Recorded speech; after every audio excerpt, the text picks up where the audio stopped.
जय जिनेन्द्र सभी को।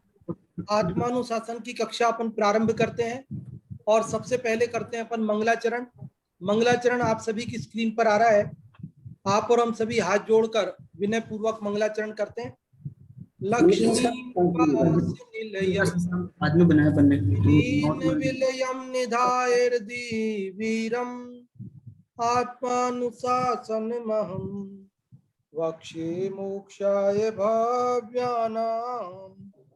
तो लक्ष्मी के निलय रूप उन अविनाशी प्रभु को उर्धार ग्रंथ रचूं आत्मानुशासन भव्य जनों को है सिद्धिकार। भव्य जनों को है सिद्धिकार।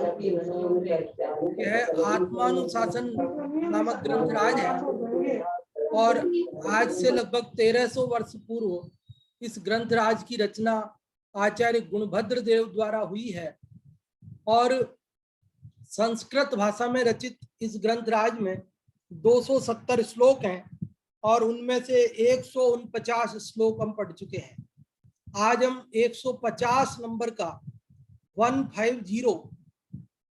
150 नंबर का श्लोक आज हम पढ़ेंगे और इस श्लोक को प्रारंभ करने से पूर्व कल जो हमने 149वां श्लोक पढ़ा था, यदि आप लोगों में से कोई बताना चाहते हो कि कल हमने क्या पढ़ा था, संक्षेप में, भले एक लाइन में भले 2 लाइन में, आप कल जो श्लोक पढ़ा था उसमें क्या बात आई थी, जो भी आप में से बताना चाहते हैं। सबसे पहले वाणी जैन, आपका रेज हैंड हुआ है आज, तो हम आप ही को अनम्यूट कर रहे हैं। वाणी जैन, आप बताएं। जय जिनेन्द्र। जय जिनेन्द्र। कली मेरी की जगत में नरपति करते निश्चित दंड विधान, किंतु उसे धन स्रोत बनाते धन विहीन है आश्रमवान। निज बंधन अनुरक्ति गुरु सन मार्ग दिखाने में असमर्थ, साधु चरित आचरक शिष्य है मणि समान अतीब विरल। बहुत अच्छा, आपने तो श्लोक याद कर लिया, हिंदी पद्य अनुवाद। बहुत बहुत धन्यवाद आपके लिए, बहुत बढ़िया। तो कल हमने ये जो 149वां हमने श्लोक पढ़ा, इसके अंदर क्या पढ़ा वो और रेज हैंड हुआ है हर्षिता जी का। हम हर्षिता जी से सुनते हैं। हर्षिता जी, आप बताएं। सभी को कल जो हमने श्लोक पढ़ा था उसमें हमने समझा था कि इस कली काल में एकमात्र दंड ही नीति है, उसी से लोगों को समझाया जा सकता है। तो उसमें ये बताया था कि जैसे जो राजा लोग होते हैं, लोक में उनको अधिकार होता है दंड देने का, तो वे मात्र उन्हीं को दंड देते हैं जिनसे उनको धन की प्राप्ति हो सकती है। दूसरा आचार्य होते हैं, वे दंड दे सकते हैं संघ में, लेकिन कली काल के प्रभाव से वे भी मात्र उन्हीं को दंड देते हैं जो उनको नमस्कार नहीं करते। जो उनको नमस्कार करते हैं, उनका आदर करते हैं, वे उन पे ज्यादा ध्यान न देकर उन्हें दंड नहीं देते हैं। और इसी कारण से जो यथार्थ चारित्र को पालने वाले लोग हैं, मुनिराज हैं, वे बहुत ही विरले हो गए हैं, बहुत ही मुश्किल से हमें देखने को मिलते हैं। ये हमने कल समझा था। बहुत अच्छा हर्षिता जी, आपने बताया कि कल हमने ये बात पढ़ी कि जो यथार्थ चारित्र पालने वाले मुनिराज हैं वे विरले हैं, बहुत थोड़े हैं। और उसका कारण ये है कि कलयुग में दंड ही नीति है। दंड के बिना जीव दोषों को छोड़ते नहीं हैं और दंड देने की जो पद्धति है, अधिकार है, वह सामान्यतया राजाओं के पास है और दूसरे नंबर पे आचार्यों के पास है, संघ के नायकों के पास है। लेकिन कलयुग के प्रभाव से राजा लोग भी दंड उन्हें देते नहीं है, क्योंकि वे तो दंड वहां प्रयोग करते हैं जहां से कुछ धन प्राप्त होने की, टैक्स प्राप्त होने की उम्मीद हो। एवं आचार्य भी, जो लोग उन्हें नमस्कार करते हैं उन्हें वे दंडित नहीं करते हैं। इस प्रकार की इस कलयुग में प्रवृत्ति चल पड़ी है इसलिए यह शिथिलाचार खूब फल फूल रहा है और यथार्थ आचरण करने वाले मुनिराज दुर्लभ हो गए हैं। यह चर्चा हमने कल के श्लोक में की और आज हम ये 150वां श्लोक पढ़ते हैं, जिसके अंदर क्या बात बताएंगे वो श्लोक पढ़ने के बाद आप समझ पाएंगे। संक्षेप में यदि मैं कहूँ तो बात ये बताने वाले हैं कि ऐसे शिथिलाचारी मुनियों की संगति करना योग्य नहीं है। ऐसे शिथिलाचारी मुनियों का संसर्ग करना ठीक नहीं है, क्योंकि संगति का ऐसा प्रभाव होता है कि जिसकी संगति में हम रहते हैं वैसा ही हम हो जाते हैं। ये सारी चर्चा इस श्लोक के अंदर आ रही है। देखिए पढ़ते हैं, ये श्लोक आपकी स्क्रीन पर आ चुका है। शार्दूल विक्रीडित छंद है, इसे पढ़ना बड़ा सरल होता है, पहले कई बार अपन पढ़ चुके हैं।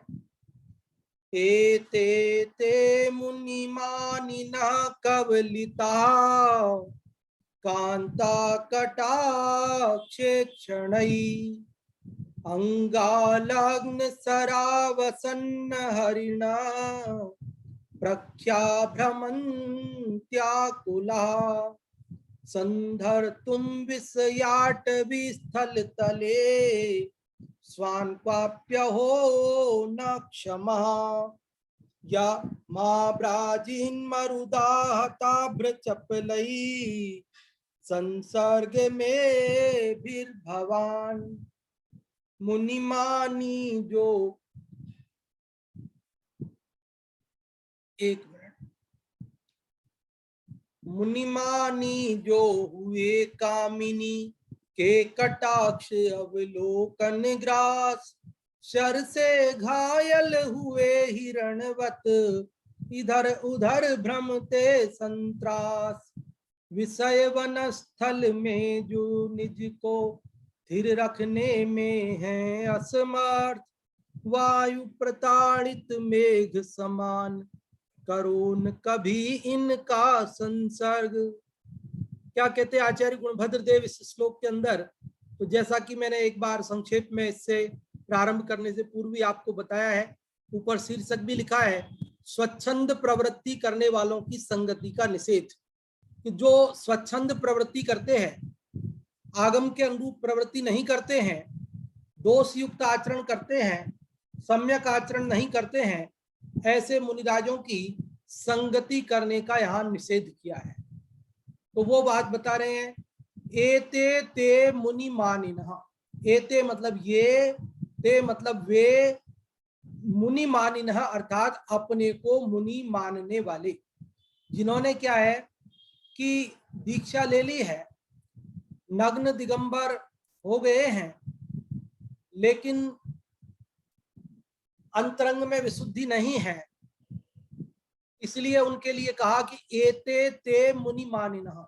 ये वे जो कि अपने को मुनि तो मानते हैं, किंतु कवलितः कांता कटाक्षे क्षणैः। कवलितः मतलब ग्रास बन गए हैं। किसके ग्रास बन गए हैं? कि कांता कटाक्षे क्षणैः, अर्थात कांता मतलब स्त्रियों के, कटाक्षे क्षण मतलब कटाक्ष पूर्वक देखने से जो ग्रास बन गए हैं, अर्थात जो विषयों की वासना में डूबे हुए हैं। बाहर से तो नग्न दिगंबर हैं, अपने को मुनि मानते हैं, लेकिन 5 इंद्रिय के विषयों की तृष्णा से जो व्याकुल हैं।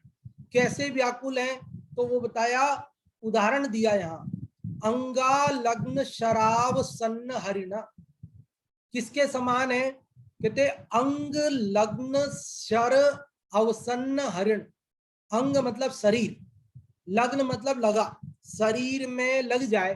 क्या लग जाए? शर। शर मतलब बाण लग जाए। जिसके शरीर में बाण लग गया है, उस बाण से अवसन्न, अवसन्न मतलब घायल हो गया है, ऐसा हरिण, कोई हिरण हो और उस हिरण के शरीर में बाण लग जाए तो वो घायल होकर के उछलता है, कूदता है, इधर उधर व्याकुलित होता है। उसी प्रकार जो स्त्रियों के कटाक्ष पूर्ण देखने से वह व्याकुल हो गया है, ऐसा प्रख्या, प्रख्या मतलब समान, उसके समान, जिसके शरीर में बाण लगा है और उस बाण से घायल हुआ है, ऐसे हिरण के समान भ्रमंती आकुलहा, आकुलित होकर के, व्याकुलित होकर के भ्रमण करते हैं। दो पंक्तियों का अर्थ समझ में आया होगा आपको। एक बार फिर से देखें दो पंक्तियों का अर्थ, कि ये वे जो अपने को मुनि मानते हैं किंतु जो स्त्रियों के कटाक्ष पूर्ण देखने से कवलित हो गए हैं, अर्थात मारे गए हैं, विषय वासना से व्याकुल हो गए हैं। किस प्रकार? तो कहते हैं जिस प्रकार कोई हिरण शरीर में बाण लगने पर घायल होकर के तड़पता है, व्याकुलित होता है, उसी प्रकार वे भी व्याकुल होकर भ्रमण कर रहे हैं। और व्याकुलता इतनी है देखिए कि आत्मा में तो उपयोग स्थिर होता नहीं, यहां तक कि बाहर के विषयों में भी उपयोग एक में स्थिर नहीं होता, चित्त स्थिर नहीं है उनका। इसलिए तीसरी पंक्ति में कहते हैं संधर तुम विषयाट स्थल तले स्वान क्वाप्य हो न क्षमा। संधर तुम अर्थात धारण करने के लिए, कहां धारण करने के लिए? कि विषयाटवी स्थल तले, कि विषय रूपी अटवी, विषय रूपी वन के स्थल में, विषय रूपी वन के धरातल पर, भूमि पर स्वान अपने को, स्व मतलब अपन, स्वयं को, क्वापी कहीं पर भी, अहो बड़े खेद की बात है, न क्षमा, क्षमा अर्थात समर्थ, न क्षमा मतलब समर्थ नहीं है। समझ में आई बात? देखो जिसका चित्त विषय वासना से पीड़ित होता है उसका मन धर्म में तो नहीं लगता लेकिन कर्म में भी नहीं लगता, उसका चित्त दुकान में भी नहीं लगता और घर में भी नहीं लगता। इसी प्रकार यहाँ बताया है कि वे मुनिराज जो विषय वासना से जो पीड़ित हैं, वह उनका उपयोग आत्मा में तो, शुद्धोपयोग में तो नहीं लगता, सो नहीं लगता, किंतु विषयों अर्थात किसी एक पांच इंद्रिय के किसी एक विषय में भी नहीं लगता। कभी देखते हैं, कभी बोलते हैं, कभी अन्य अन्य प्रकार से वे अपने आप को, उपयोग को भ्रमाते हैं। इसलिए चौथी पंक्ति में कहा सार रूप में, तीनों पंक्तियों को कहने के बाद अब सार बात, उपदेश की असली बात क्या कहना चाहते ये सब कह करके वो बात चौथी पंक्ति में कहते हैं कि मां व्राजित, मां मतलब नहीं, कल बताया था ना हा माधिक, तो वहां बताया था हा मतलब हाय और मां मतलब मत करो, तो यहाँ मां है ना, मां मतलब मत करो। क्या मत करो? व्राजित मत जाओ, मां व्राजित मत जाओ, कहां मत जाओ? मरुदाहता भ्रचपलई संसर्गम ए भी भवान, संसर्गम मतलब संगत में, ए भी मतलब इनकी, भवान आप इनकी संगत में मत रहो, ऐसे मुनिराजों की संगति भी मत करो। एक और उदाहरण दिया, कैसे हैं ये मुनिराज, तो एक उदाहरण तो ऊपर दे दिया था कि हिरण से घायल, बाण से घायल हिरण के समान है, और दूसरा उदाहरण यहाँ दिया मरुदा हताभ्र चपलई, मरुत आहत अभ्र चपलई, मरुत मतलब हवा, मरुत मतलब हवा से, आहत, आहत मतलब पीड़ित, प्रताड़ित, अभ्र मतलब बादल, चपलई चंचल, कि हवा से प्रताड़ित चंचल बादलों के समान है।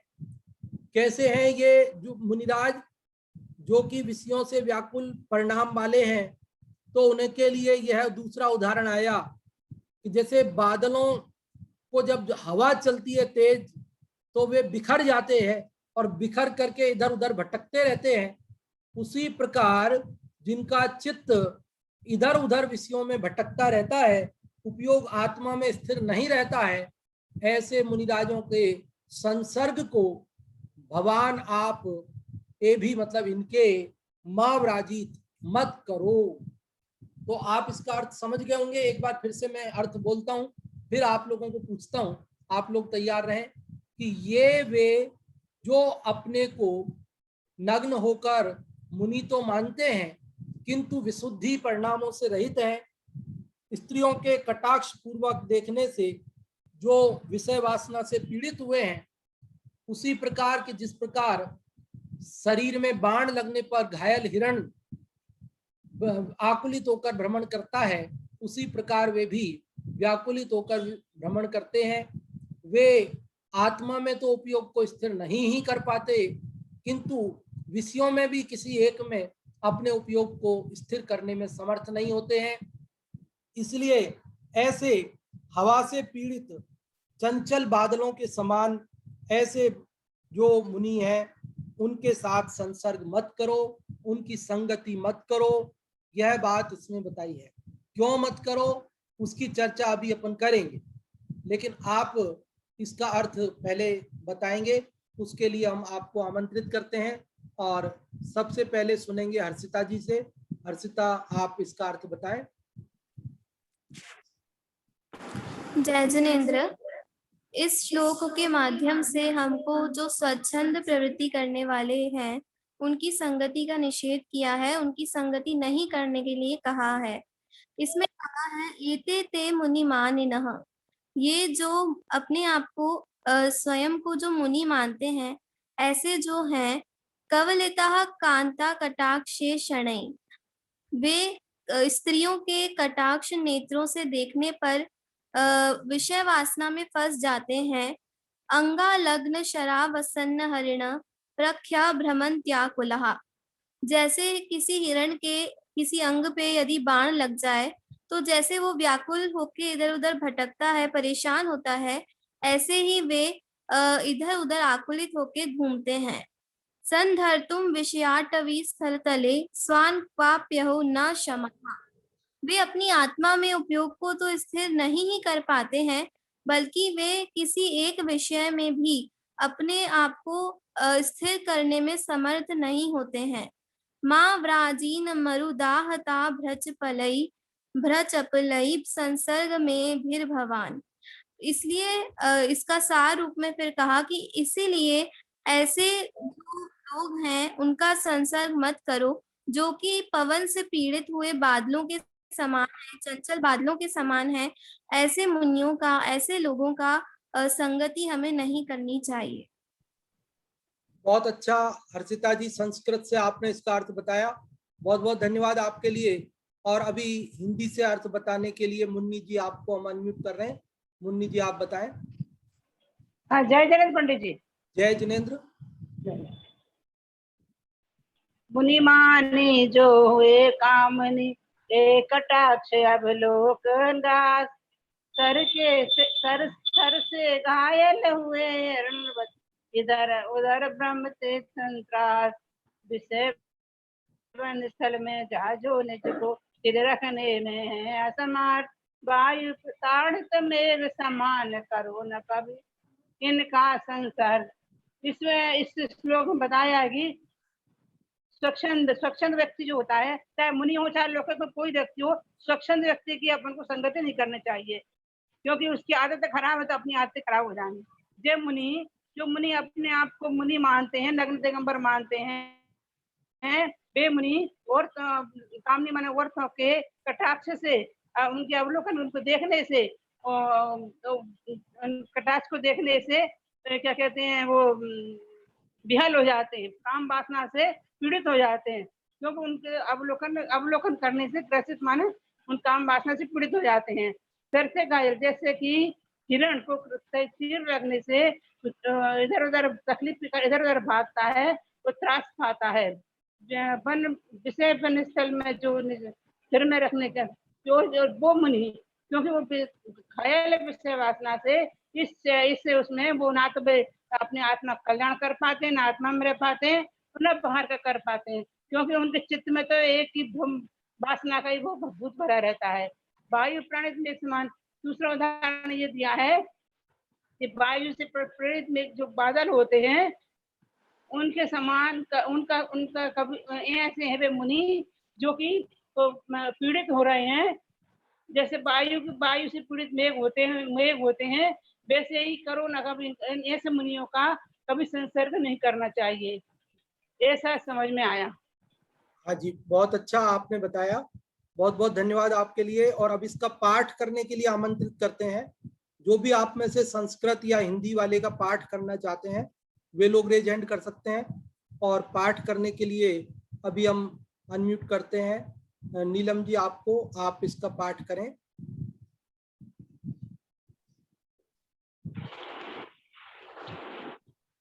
एते ते मुनिमानिनन कबिलिता कांता कटाक्षे चरणै अंगालग्न सरावसन हरण प्रख्या परमंत्या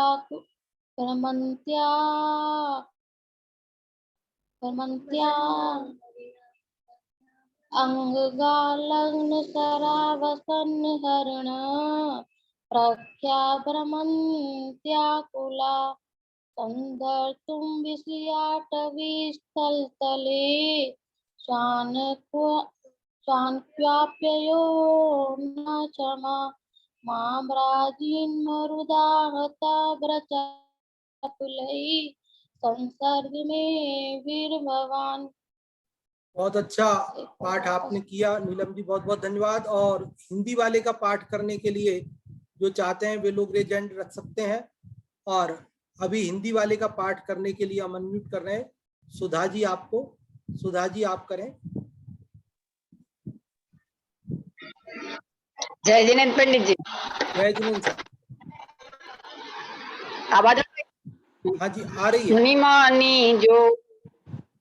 मुनिमानी जो हुए कामनी के कटाक्ष अवलोकन ग्रास सर से घायल हुए हिरणवत इधर उधर भ्रमते संत्रास विषय बने स्थल में जो निज को थिर रखने में है असमर्थ वायु प्रताड़ित मेघ समान करो न कभी इनका संसर्ग।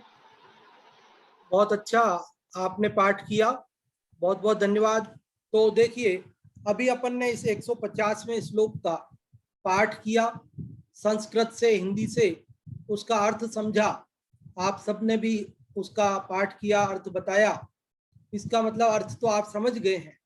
अब इसमें क्या बात बताई गई है उसकी थोड़ी सी चर्चा करते हैं। देखिए कल जो 149वां श्लोक पढ़ा था हमने, उसमें शिथिलाचार के कारण बताए थे।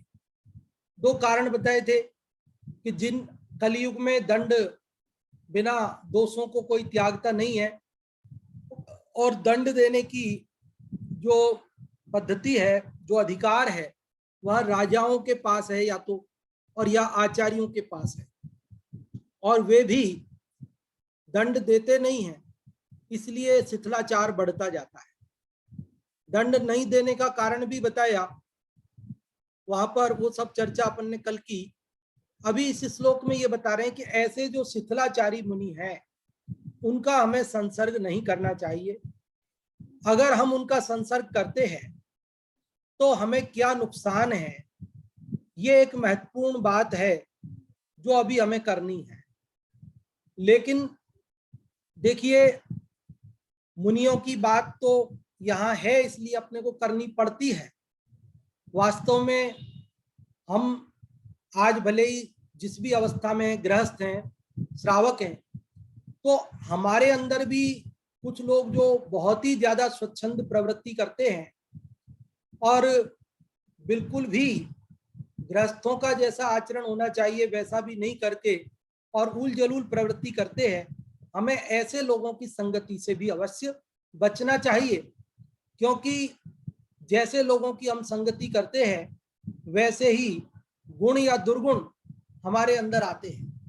अगर हम सज्जनों की संगति करते हैं, गुणियों की संगति करते हैं, तो गुण हमारे अंदर आते हैं, और यदि हम दुर्जनों की, दोषियों की, अवगुण धारकों की संगति करते हैं तो अवगुण हमारे अंदर आए बिना नहीं रहते हैं।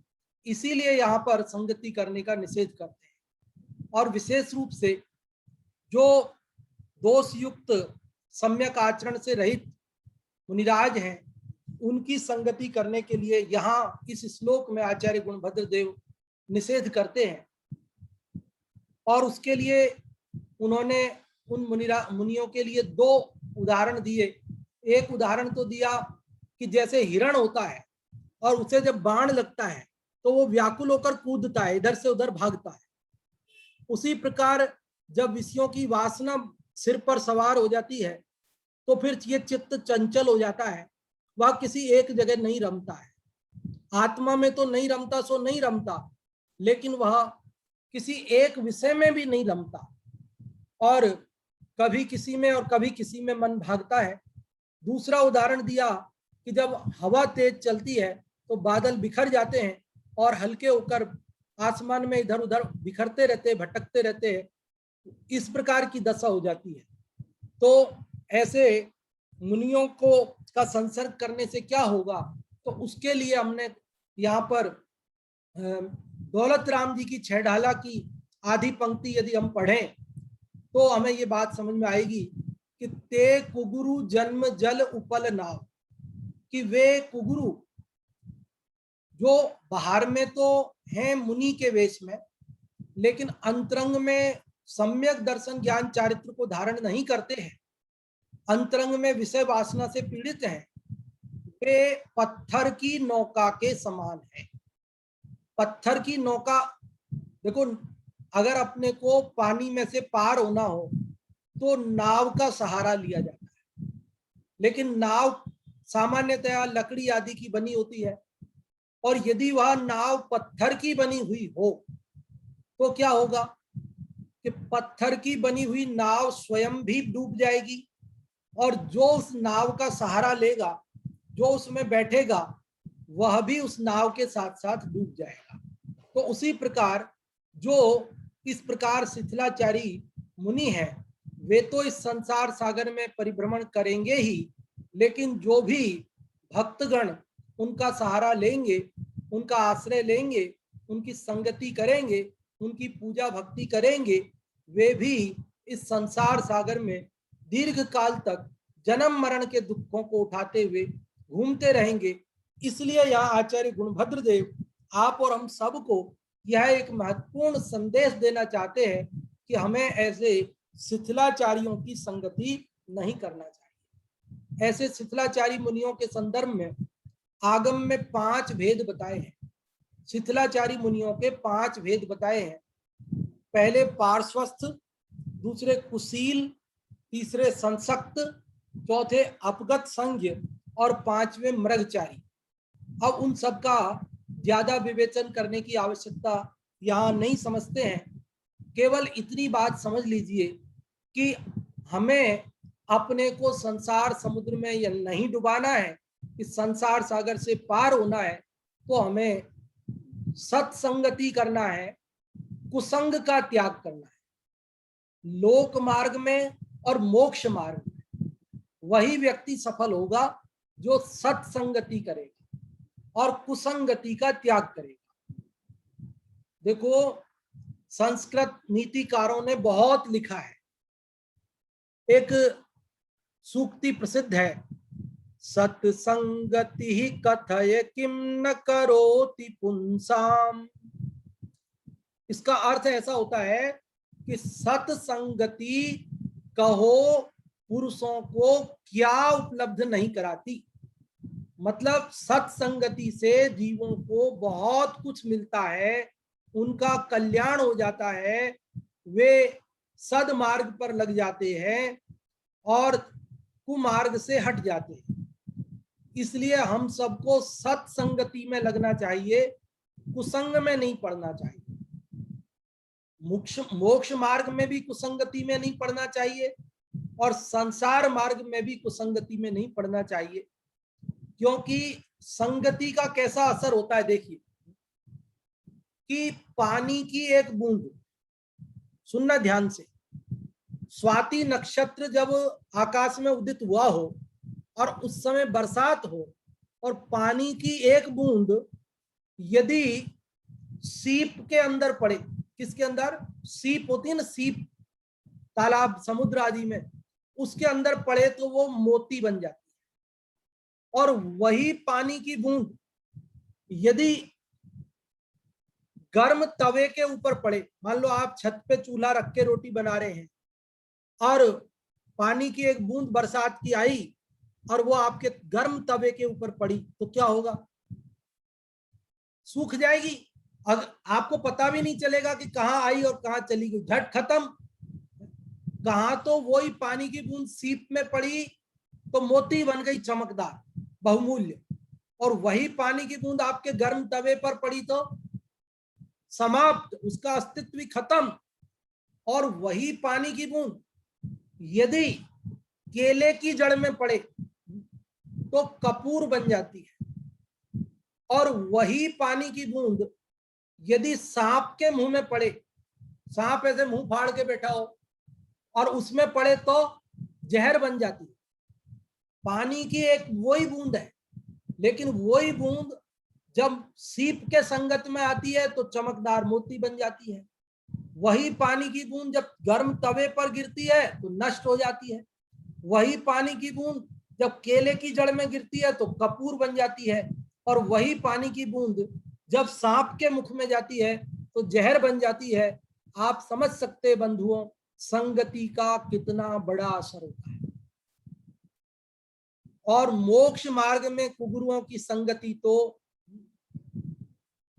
दीर्घ काल तक संसार में परिभ्रमण का निमित्त है।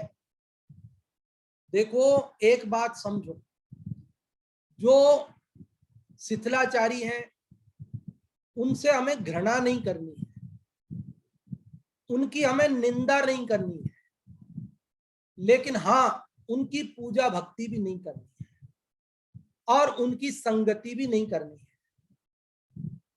आप में से कुछ लोग ये कह सकते हैं कि था हम तो संगति करेंगे बस, उसमें क्या दिक्कत है, हम उनके पास जाएंगे बस, बाकी हम उनकी पूजा भक्ति नहीं करेंगे, हम उनकी बात नहीं मानेंगे, बस जाएंगे बस।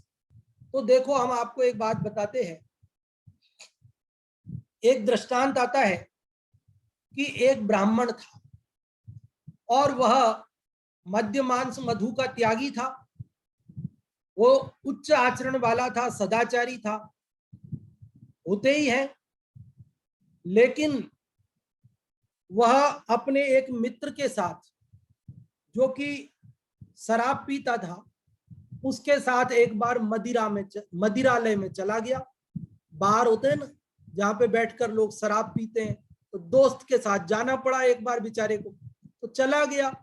लेकिन शराब वराब का तो उसके त्याग था, पीने का सवाल ही नहीं था। सब दोस्तों ने बहुत आग्रह किया कि ले थोड़ा तो ले, तो उसने साफ मना कर दिया, मैं तो नहीं ले सकता हूं। तो उसने नहीं लिया। इसके ये जो अभी मैंने आपको 4 उदाहरण सुनाए थे, वो अभी हमारे हर्षिता जी ने इसका जो श्लोक है संस्कृत का वो चैट बॉक्स में लिखकर भेजा है।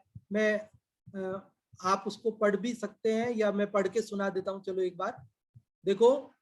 संतप्तायसि संस्थितस्य पयसो नामापि न ज्ञायते मुक्ताकारतया तदेव नलिनी पत्रस्थितं राजते स्वात्यां सागर सुक्ति मध्य पतितं तन्मौक्तिकं जायते प्रायेणोत्तम मध्यमाधम दशा संसर्ग तो देहिनाम।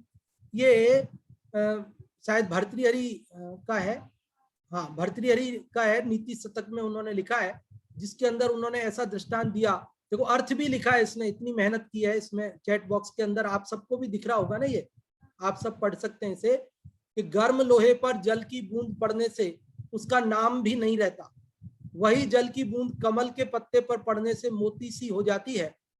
अगर वही कमल के पत्ते पर गिरे तो मोती जैसी चमकने लगती है, और वही जल की बूंद स्वाति नक्षत्र में समुद्र की सीप में पड़ने से मोती हो जाती है। इससे सिद्ध होता है कि संसार में अधम, मध्यम और उत्तम जन प्रायः संसर्ग से ही होते हैं। कि वो जो है, ये सब दृष्टांत आपको समझ में आ गया होगा। अभी मैं आपको बता रहा था दृष्टांत, एक ब्राह्मण जो उच्च कुलीन था, मद्य मांस मदिरा का त्यागी था, लेकिन एक बार अपने दोस्त के साथ उसे मदिरालय में जाना पड़ा और वहां यार दोस्तों ने बहुत जोरी की कि ले थोड़ा तो ले। तो उसने कहा भाई मेरे तो प्रतिज्ञा है, मैं मद्य मांस मधु को चखना तो दूर उसको छूता तक नहीं हूं, मजबूरी में आपकी दोस्ती की वजह से मुझे आना पड़ भले ही गया है, लेकिन मैं इसको छूंगा भी नहीं, मौत की कीमत पर भी नहीं छूंगा। तो देखो, जब हमारी दृढ़ता होती है तो दोस्त लोग भी मान जाते हैं। और फिर उन्होंने कहा कोई बात नहीं, आप नहीं लेते हो तो कोई बात नहीं, चलो आपके लिए दूध मंगाते हैं, आप दूध तो पियेंगे, चाय तो पियेंगे। तो उसने कहा ठीक है, वह दूध तो पी लेंगे। तो उसके लिए दूध मंगाया गया और वह दूध पी रहा था और बाकी दोस्त शराब पी रहे थे। अब वहीं पर किसी व्यक्ति ने, और दूसरे लोग भी आते रहते हैं, उन्होंने देखा कि 4 दोस्त बैठे हैं और कुछ पी रहे हैं। अब उसको क्या पता कौन क्या पी रहा है क्या नहीं पी रहा है, चारों के हाथ में गिलास है। अब उसको क्या पता एक दूध पी रहा है कि शराब पी रहे हैं कि क्या पी रहे हैं क्या नहीं पी रहे हैं। वो तो बस बाहर आया और उसने लोगों से कहा, अरे वो उसको तुम बड़ा वो समझते हो ना धर्मात्मा, वो कहता है मद्यमांस मधुगम मेरे त्याग है, हमने उसको वहां मदिरालय में पीते देखा है, शराब पीते देखा है, ऐसा कह दिया। अब बाद में बात फैल गई, इधर उधर बदनामी चालू हुई, घूमते फिरते बात वहां तक आ गई। तो उस पता चला, उसने पूछा तो भाई मैं तो नहीं पिया, दोस्तों से पूछा ये तो नहीं पीता है भैया, इसने नहीं पिया, इसने तो दूध पिया था, इसने कोई शराब वराब नहीं पी, तुमने कैसे कह दिया? बोला हमें क्या पता, अब गिलास में क्या था और क्या नहीं था वो कौन देखने बैठा है, लेकिन तुम मदिरालय के अंदर बैठे थे और गिलास में कुछ पी रहे थे, तो हम तो यही समझेंगे ना कि तुम शराब पी रहे थे। तो बंधुओं, यदि हम कुसंग में जाते मात्र भी हैं, भले ही उनका अनुकरण करें या न करें, भले तो भी हमारे ऊपर कलंक लगे बिना नहीं मानता है, और बंधुओं दोष भी आए बिना नहीं मानते हैं। इसीलिए हमारे यहाँ 6 अनायतनों का त्याग बताया है, कुगुरु कुदेव कुधर्म, और उन तीनों के उपासक, कुगुरु कुदेव कुधर्म के सेवक, उन सब की भी प्रशंसा तक भी उच्चारण करने के लिए मना की है, क्योंकि उनकी संगति से थोड़ा बहुत तो असर कुसंग का आए बिना नहीं रहता। जैसे सत्संगति का असर आए बिना नहीं रहता, ऐसे ही कुसंगति का भी असर आए बिना नहीं रहता। ऐसी कहावत है, आप लोगों ने सुनी होगी, काजल की कोठरी में कैसो हूं सयानो जाए। ये कहावत सुनी कि नहीं आपने? काजल की कोठरी में कैसो हूं सयानो जाए, एक डांक लागी है पर लागी है।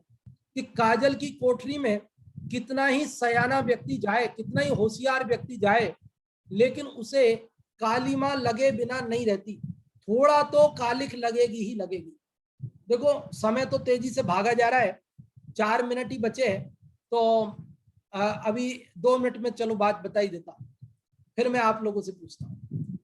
काजल की कोठरी में जाए तो कालिख लगे बिना नहीं मानती, इसका मैंने खुद प्रत्यक्ष मेरे साथ हुआ। ऐसा कोटा में बाल संस्कार शिविर था, मैं वहाँ अध्यापक के रूप में मुझे समाज ने बुलाया, मैं वहाँ गया था, और वहां पर मेरे दोस्त के पापा भेल, उसमें जो थर्मल है ना, थर्मल जहाँ बिजली बनती है उसमें इंजीनियर है, तो वो मेरे को थर्मल दिखाने ले गए, दोपहर में हम देखने गए।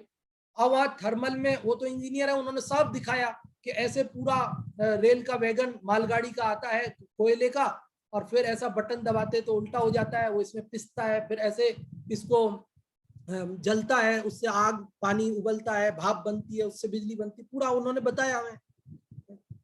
और हम सब सावधानी से इधर उधर घूम करके आ गए, और आकर के बाद में दोपहर के जो कक्षा थी तो उसमें आकर के हम बैठ गए। और आकर के बैठ गए तो उसके बाद हमसे 1-2 लोगों ने पूछा, क्यों पंडित जी आप कहाँ थर्मल जाके आए क्या? तो मैंने कहा आपको कैसे पता चला? तो उन्होंने कहा पंडित जी आपके कुर्ते पे पीछे की साइड ये काला धब्बा लग रहा है, तो आप कोयले की खदान में कहीं जाके आए हो ऐसा लग रहा है। तो यहाँ तो कोई कोयले की खदान है नहीं, हाँ वहाँ थर्मल देखने जाते हैं लोग, कोटा आते हैं और वहां जरूर कालिख लगा के आते हैं, तो आपके ये कुर्ते पे काला धब्बा है, ये हमको लग रहा है कि आप वहां जाके आए। तो मैंने कहा हाँ जरूर गए हम उसको देखने के लिए। तो देखो हम कितनी भी होशियारी से उसमें गए, हमें पता था कि इसके बाद हमारी कोई कक्षा लेनी है तो अपने को सावधानी से जाना है, कहीं कपड़े गंदे हो जाए चेंज करने का चक्कर पड़ेगा। तो लेकिन फिर भी कालिख लगे बिना नहीं मानी, रही लगी। तो उसी प्रकार यदि हम कुसंगति में जाते हैं तो हमारे को भी दोष आए बिना नहीं रहते हैं। हम सबको कुसंग का त्याग करना चाहिए, तभी हमारा यह लोक मार्ग और मोक्ष मार्ग सज सकता है। केवल 2 मिनट बचे, आप में से 1 या 2 जनों को ही अवसर हम दे पाएंगे। जो भी आप इसमें से सार बताना चाहते हैं, अभी जो आपने सुना आप क्या समझे वो आप लोगों को बताने के लिए हम अवसर देते हैं। नीलम जी, सबसे पहले आपका रेज हैंड हुआ है, आप ही को हमने अनम्यूट किया है, आप बताएं।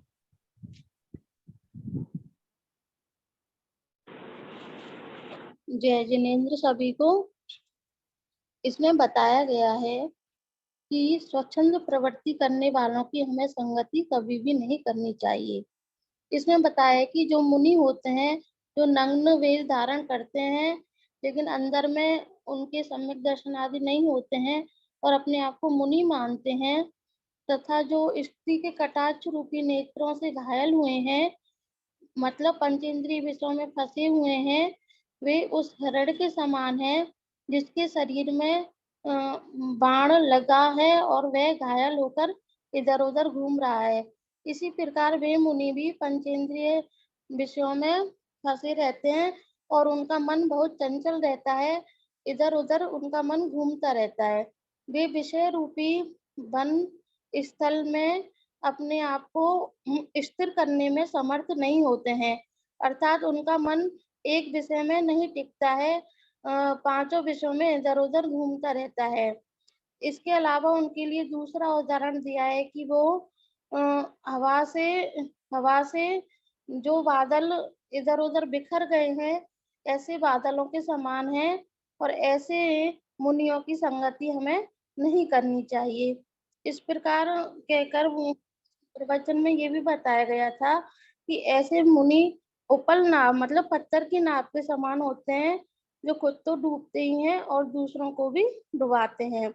इस श्लोक में संगति का महत्व बताया गया है कि हमें सत्संगति ही करनी चाहिए। हमें उदाहरण के माध्यम से समझाया गया था कि जैसे पानी की बूंद है वो उस पर पड़ती है, सीप पर पड़ती है तो वो पानी की बूंद मोती बन जाती है, और जब वही पानी की बूंद तवे पर गरम तवे पर गिरती है तो वो नष्ट हो जाती है। और वही पानी की बूंद जब केले की जड़ में गिरती है तो वह कपूर बन जाती है, और वही पानी की बूंद जब सर्प के मुंह में जाती है तो वह विष बन जाती है। इस प्रकार जैसी संगति करते हैं वैसे ही हम बन जाते हैं। इसमें एक उदाहरण उसे एक व्यक्ति का भी दिया था जिसके मध्यमास मजदूर सबका त्याग था, लेकिन वो मदिरालय में जाकर दूध पी रहा था तो भी लोगों ने उसको शराब पीने वाला ही समझा। तो इस प्रकार हम जैसी संगति करते हैं वैसे ही सब लोग हमें समझते हैं और हम वैसे ही धीरे धीरे हो जाते हैं। इसलिए हमें हमेशा सत्संगति ही करनी चाहिए, ऐसी यहाँ पर भावना प्रकट की गई है। हाँ जी, बहुत अच्छा नीलम जी, आपने इसका सार बताया। और हमें कुसंगत से बचना चाहिए, सत्संग करना चाहिए, ऐसी प्रेरणा इस श्लोक से हमें प्राप्त हुई। और इसमें भी स्पेशली ये बात हमको समझना चाहिए कि जो विशिष्ट विद्वान लोग हैं वे कदाचित स्थितिकरण आदि के लिए जाते भी हैं तो वे अवश्य दुर्गुणों से बचकर स्थितिकरण कर पाते हैं, किंतु सामान्य जन तो बहक जाते हैं। इसलिए सामान्य जन जिन्हें विशेष ज्ञान नहीं है उन्हें तो अवश्य कुसंगति से बचना चाहिए। इसी के साथ अभी बात को विराम देते हैं, समय अपना 2 मिनट आज ज्यादा ही हो गया है और अभी नाटक समयसार जी की सुंदर कक्षा चलती है, उसके लिए आमंत्रित करते हैं पंडित जी साहब को। कोटा से पंडित जी जय कुमार जी साहब पधारें और कक्षा प्रारंभ करावें। बहुत बहुत धन्यवाद पंडित खेमचंद जी साहब। बहुत सुंदर आपकी आत्मानुशासन की कक्षा चलती है और अब यहाँ पर जो नाटक समयसार जी ग्रंथ का